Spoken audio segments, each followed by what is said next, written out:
আসসালামু আলাইকুম viewers, Rinki Satkhira blogger চ্যানেলে আপনাদের ওয়েলকাম জানাচ্ছি। দেখেন আজকে আমাদের ভুড়ি রান্না হবে। ভুড়ি বা বট আপনারা যেটাই বলেন আর কি, আমরা তো ভুড়ি বলি। দেখেন আমাদের কিন্তু এই ভুড়িটা আমার আম্মু আর ওই যে ফুপ্পি দুজন মিলে পরিষ্কার করেছিল। আমরা কিন্তু বেশিরভাগ ভুড়ি দিয়ে ফেলেছিলাম, তো আমাদের জন্য অল্প একটু রেখেছিলাম, কারণ আমাদের তো ঘরে খাওয়ার কোনো মানুষ নেই, মানে আম্মু আব্বু তো খায় না। তো আমরা দুই বোন আর কতটুকু খাবো, তো দিয়েছিলাম। তো আমরা এটা কিন্তু ভালোভাবে পরিষ্কার করে ধুয়ে আপনার সিদ্ধ করে পানি ফেলে তারপরে এটা কিন্তু মানে টুকরো টুকরো করে কেটে প্রসেস করে ডিপে রেখেছিলাম। তো আজকে ভুঁড়িটা রান্না করলাম আম্মু।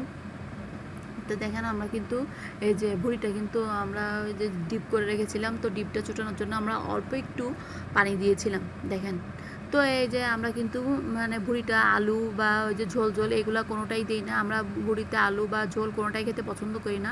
আমরা একদম মাখা মাখা খেতে পছন্দ করি। যখন মশলার তেলটা আলাদা করা যাবে তখনই কিন্তু আমাদের কাছে ভুঁড়িটা খাওয়ার উপযুক্ত হবে। তো এটা কিন্তু অনেকক্ষণ ধরে রান্না করেছিল, আর এর আগেও অনেক মানে এইভাবে রান্না করা ছিল, যার কারণে কিন্তু আমাদের খেতে খারাপ লাগেনি। তো এইভাবে কিন্তু আপনারা রান্না করে খেয়ে দেখবেন যে ভুঁড়িটা কেমন লাগে। আর অবশ্যই আমার এই আম্মুরা যখন পরিষ্কার করেছিল তখন কিন্তু আমি ব্লগটা দিতে পারি নাই, কারণ আমি তখন আমার খুব খারাপ লাগছিল, তো সেই টাইমে ভিডিওটা শ্যুট করতে পারিনি। তো আপনারা এইভাবে কিন্তু করে দেখবেন, ভালো লাগবে। আর আমার হাজব্যান্ড তো এইভাবে খেতে পছন্দ করে না, ও একটু শক্ত শক্ত খেতে পছন্দ করে। তো সেটাও একদিন দেখাবো ইনশাল্লাহ। তো এই দেখেন কতটুকখানি কমে এসেছে, একদম পুরাই গা মাখা মাখা ভাবটা চলে এসেছে। তো এখানে ব্লগটা শেষ করছি। আল্লাহ হাফেজ।